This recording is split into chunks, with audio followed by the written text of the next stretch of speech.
ಸಚಿವ ಸ್ಥಾನ ಉಳಿಸಿಕೊಳ್ಳೋದಕ್ಕೆ ಹಿರಿಯರು ರಣತಂತ್ರವನ್ನ ಮಾಡ್ತಾ ಇದ್ದಾರೆ. ಮಂತ್ರಿ ಸ್ಥಾನಕ್ಕಾಗಿ ಹೊಸ ಶಾಸಕರು ಗೇಮ್ ಪ್ಲಾನ್ ಮಾಡ್ತಾ ಇದ್ದಾರೆ.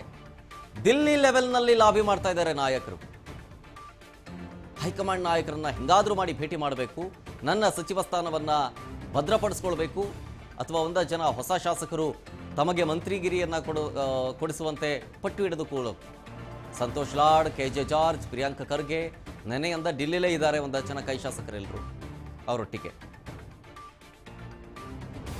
3 ರೀತಿಯಾದಂತಹ ಬೆಳವಣಿಗೆಗಳು. ಒಂದು ಕಡೆ ಮಂತ್ರಿ ಸ್ಥಾನವನ್ನು ಉಳಿಸಿಕೊಳ್ಳೋದಕ್ಕೆ ಸಿದ್ದು ಸಂಪುಟದಲ್ಲಿದ್ದಂತಹ ಸಚಿವರುಗಳು ಹೈಕಮಾಂಡ್ ನಾಯಕರನ್ನ ಭೇಟಿ ಮಾಡೋದಕ್ಕೆ ತುದಿಗಾಲಲ್ಲಿ ನಿಂತಿದ್ದಾರೆ. ಒಂದು.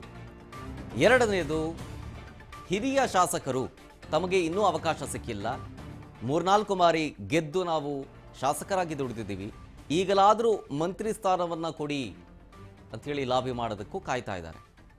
ಮೂರನೇದು, ಹೊಸ ಶಾಸಕರು, ಹೊಸಬರು. ಈಗ ಆಲ್ರೆಡಿ ರಾಹುಲ್ ಗಾಂಧಿ ಅವರು ಆದಷ್ಟು ಯುವಕರಿಗೆ, ಹೊಸಬರಿಗೆ ಮಣೆ ಹಾಕಿ ಅಂಥೇಳಿ ಒಂದು ಕ್ಲಿಯರ್ ಕಟ್ ಮೆಸೇಜ್ ಪಾಸ್ ಮಾಡಿದ್ದಾರೆ. ಪಕ್ಷದ ಒಂದು ಫ್ಯೂಚರ್ ಬಗ್ಗೆ ಯೋಚನೆ ಮಾಡ್ತಾ ಯುವಕರನ್ನ ಆಯ್ಕೆ ಮಾಡಿ, ಆದಷ್ಟು ಅವರೊಟ್ಟಿಗೆ 60 ವರ್ಷದ ಒಳಗೆ ಇರುವಂಥ ಹಿರಿಯರನ್ನ ಆಯ್ಕೆ ಮಾಡಿ. ಹಿರಿಯರಿದ್ದರೆ ಅವರು 60 ವರ್ಷದ ಕೆಳಗಿನವರಾಗಿರಬೇಕು.